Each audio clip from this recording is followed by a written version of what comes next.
Hi everybody, it's Brandon Gustafson. I own and operate two assisted living facilities, and I created this channel to help people like you learn the ins and outs of investing in assisted living. Welcome to Assisted Living Investing.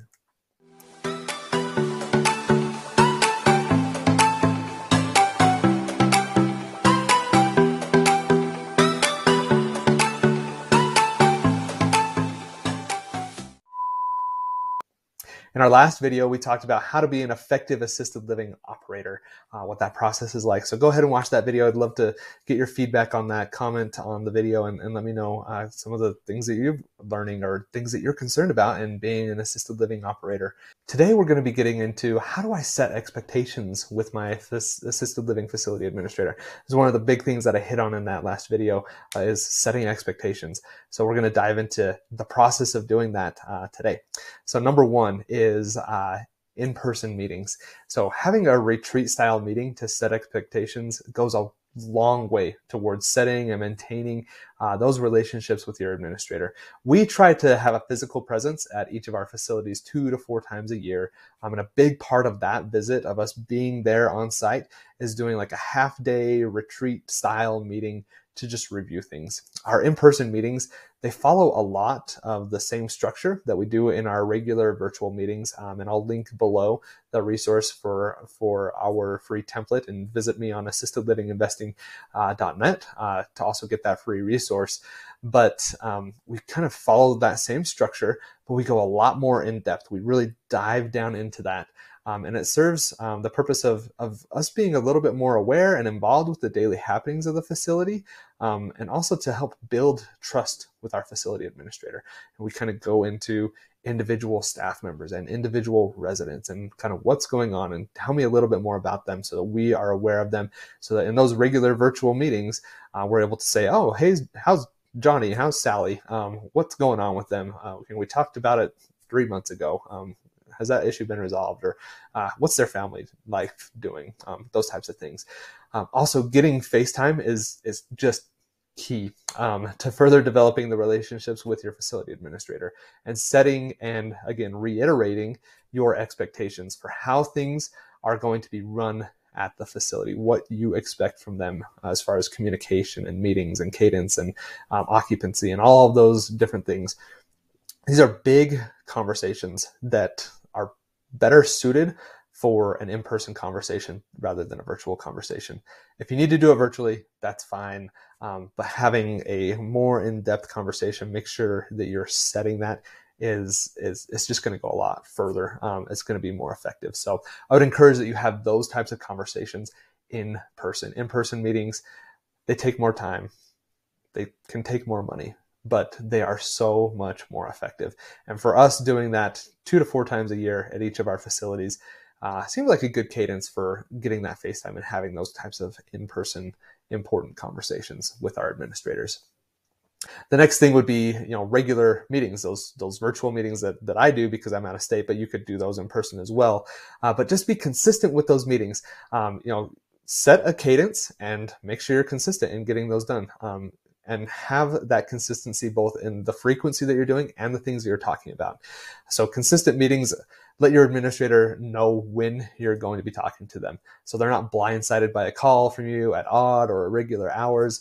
It will also, help them better prepare for those conversations, so they can just be a little bit more productive with their time. You can be more productive with your time in the meeting. You know what to expect. And then the other thing with consistency is just meeting topics. You'll see that in the down below in that free resource, and again on assistedlivinginvesting.net in our template. But we talk about a lot of the exact same things every time. The big ones are our residents, our staff, and the physical facility. We talk about other things as well in those meetings. There are things that come up, and that's okay. But we talk about those 3 things every single meeting because it's important for us. It's important for us to know kind of where those things are.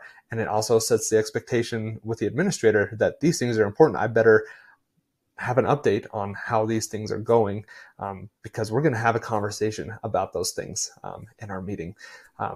It just helps out, lets them know what is coming, and lets you have that conversation, prepare for that that meeting as well. And I mentioned discussing other topics. It's appropriate.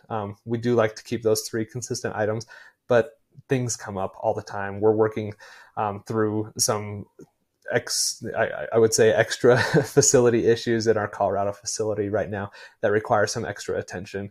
And so we have those at the top of the agenda, and we're hitting on those. We have COVID related things. We have contracting related things that just come up, and they're not always on the agenda, but when they come up, we're hitting on them, for 3, 4, 5 meetings consistently, making sure it's getting done. And when we do that, it doesn't take very long. It's, hey, do you have any updates on this? Or what's the contracting status on this? Nope, we don't have much of an update here, still working on it, and we move on.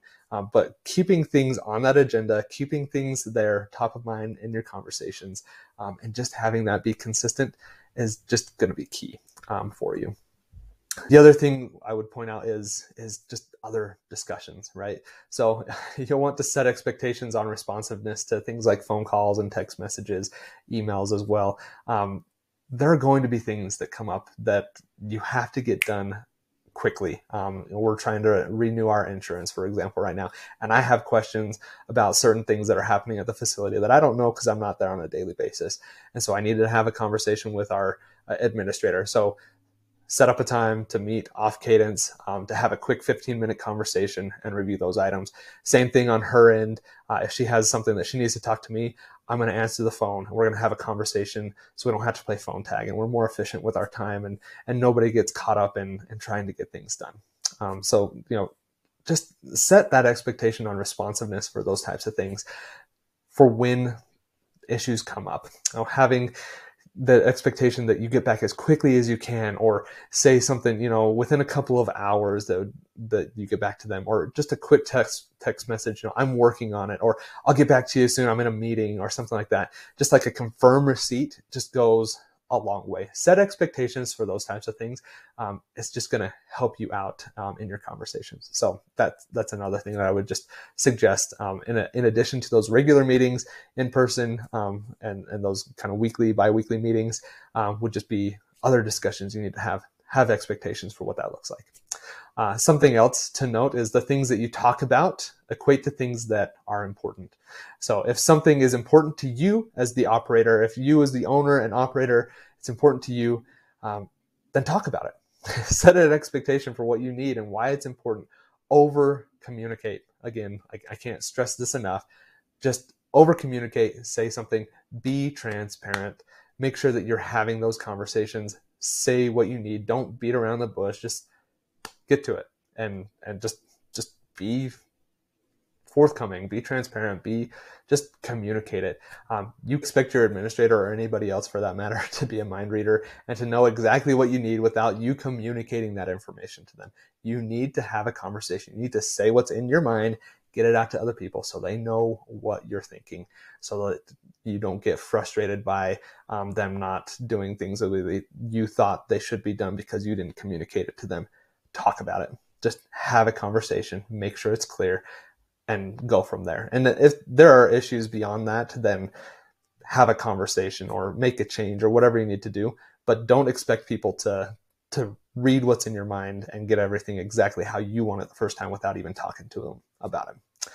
In our next video, next time we're going to be getting into organizational charts. We're going to be talking a little about how I have my organization set up, more from a perspective of operating the facility and what it looks like there from that perspective, and what you could maybe expect to see in your facility as well. And then to learn more about investing in assisted living, make sure you visit me on assistedlivinginvesting.net. Would love to see you over there on the website. I've got other content up there, free resources. You can set up a consulting call with me as well. We can talk about your specific situation, and make sure you follow me on my other social media platforms. And just remember, it doesn't take a lot. It's just a little bit. Keep going, keep making that incremental process step by step by step. You're going to be successful. You can do this. Thanks for watching and have a great day.